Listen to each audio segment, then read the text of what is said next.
Today, we're going to dive into a really powerful idea from James Thompson that might just change how you look at, well, everything. We're talking about how to use a hidden force that you've already got inside you, your subconscious mind. You know that feeling, right? Where you feel like you're just spinning your wheels. You set these goals, you try to build better habits, you put all your willpower into it, but somehow you just keep ending up right back where you started. It's so common and honestly, so frustrating.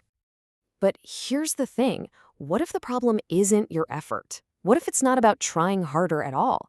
What if you have this incredibly powerful partner inside you that you're just not using? Let's get into how you can tap into that power and finally make some real, lasting changes. Okay, so first things first. To really get this, we have to understand that our mind has basically two different operating systems. You can think of it like you have two minds living in your head, and they each have a totally different job to do. And this is where it gets really interesting. On one hand, you've got your conscious mind. Let's call it the captain. It's the part that's logical, it analyzes things, but here's the catch. Its memory is pretty limited, and it can only really focus on one thing at a time. Then you've got the subconscious mind. We'll call that the autopilot. This part is all about emotion and habit. And its memory, it's basically an unlimited archive of your entire life. It's a true multitasking powerhouse. I mean, just think about it for a second.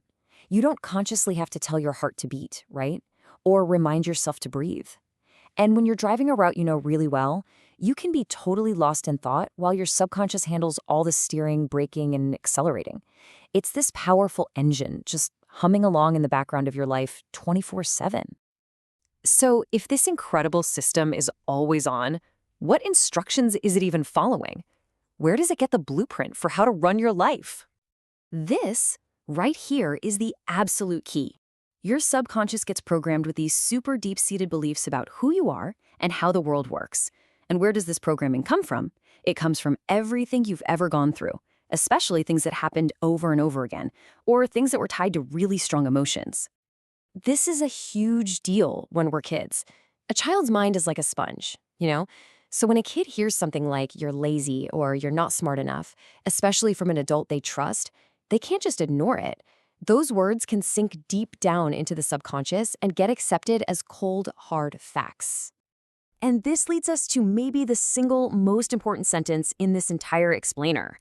Thompson says your reality will ultimately match the subconscious image you have of yourself.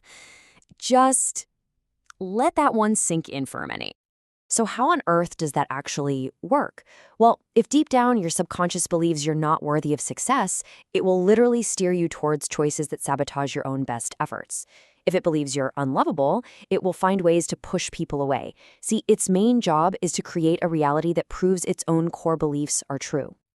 Okay, so if our subconscious is running on old, maybe buggy programming, are we just stuck with it? Well, according to Thompson, the answer is a big, loud no.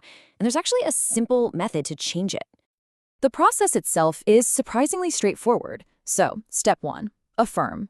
You decide what new beliefs you want and you write them down as positive statements as if they're already true. Step 2, relax. Twice a day, get into a calm, quiet state and just repeat them. And step 3, and this part is absolutely critical, visualize. You can't just say the words. You have to create a mental picture and actually feel the emotion of it already being your reality. Now, when you're writing these affirmations, there are two really important rules. First, always use the present tense. Your subconscious doesn't really get future. It only understands right now. So instead of I will be confident, you say I am confident. Second rule, keep it positive. Your subconscious can actually ignore negative words like not. So if you say, I am not afraid, it might just hear, I am afraid. Instead, you'd want to rephrase that to something powerful, like, I am courageous. So why is the relaxation part so important? Well, it's because when you relax, you quiet down that loud, logical, critical conscious mind, the captain.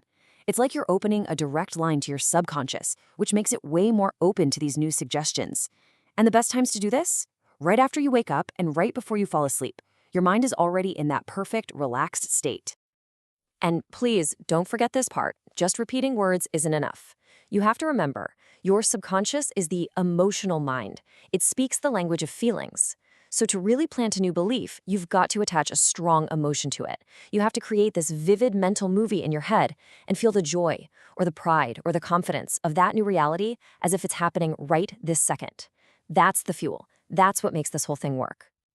All right, this all sounds great in theory, but where the rubber really meets the road is in putting it into practice. And to help with that, Thompson lays out a challenge.